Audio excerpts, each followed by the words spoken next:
She trusted her daughter with everything, her home, her heart, her future.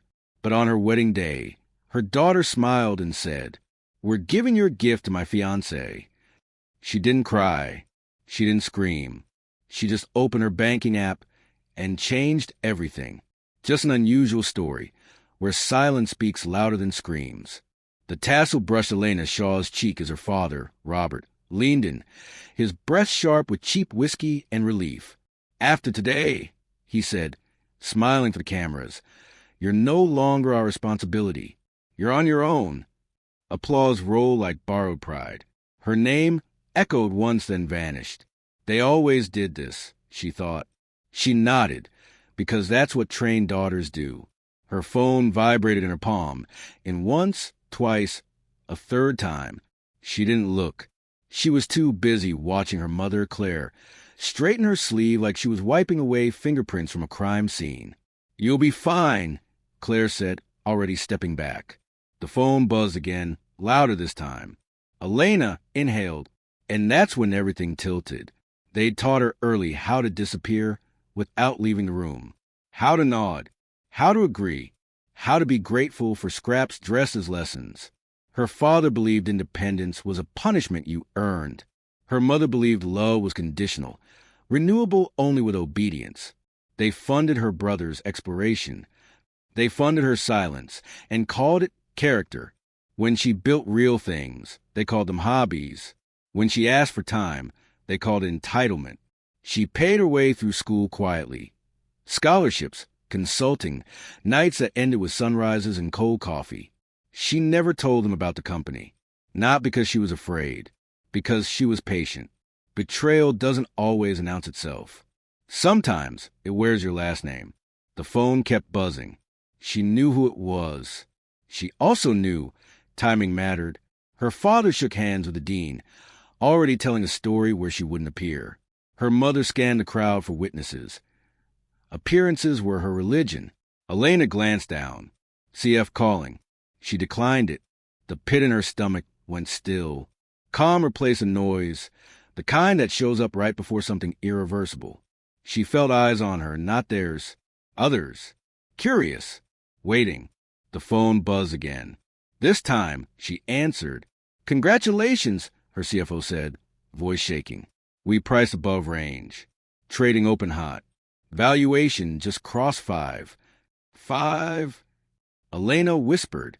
5 billion. Liquidity locked. You did it. Silence felt like a hell breath. Her father turned first, slowly, the way men do when they sense the ground has moved.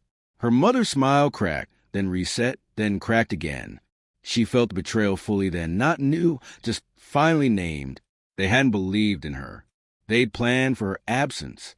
And now the world had overheard the part they were never meant to hear. She didn't smile. She didn't explain. She thanked her CFO and hung up. The crowd murmured. Phones lifted. Someone laughed, sharp, disbelieving. "What is this?" Her father asked, voice tight with calculation. She watched him search for leverage that no longer existed. Silence is power when you've already done the work.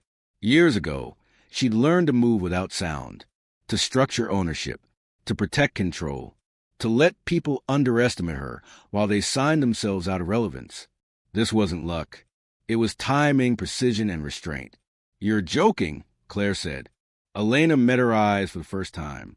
She didn't soften her gaze. "No, I'm done." Her father laughed too loud. "Looks like you won't need help after all." Elena stepped away from his hand. "You already said that. Remember?" His face changed, just a flicker. Recognition. Fear. The crowd leaned in. Elena continued, calm as glass. "And I listened." The dean cleared his throat. A reporter asked her name. Her phone buzzed again. Board congratulations. Investor text. A world rearranging itself. Her father reached for her. She didn't let him. "You taught me something," she said quietly. "That responsibility ends when belief does." He swallowed. Her mother said her name like a plea. Elena turned toward the exit. Behind her, the applause returned. Different this time. Not for a degree. For a reckoning. Outside, the air felt clean. She sat in her car and let the quiet settle. No shaking, no tears, just a steady breath and the weight of something finished. She thought of all the nights they never asked about, all the wins they would have taken credit for. She didn't feel angry anymore.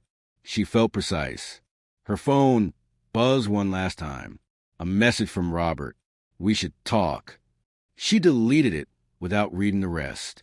After today, they weren't her responsibility. She was on her own, and she had never been more prepared. They taught her to disappear, but they forgot to teach her that silence can be a weapon. Just an unusual story, where the quietest revenge echoes forever. If you've ever been used by someone you loved, comment, I see you. Share this with someone who needs to hear it. Subscribe. The next ruin has already begun.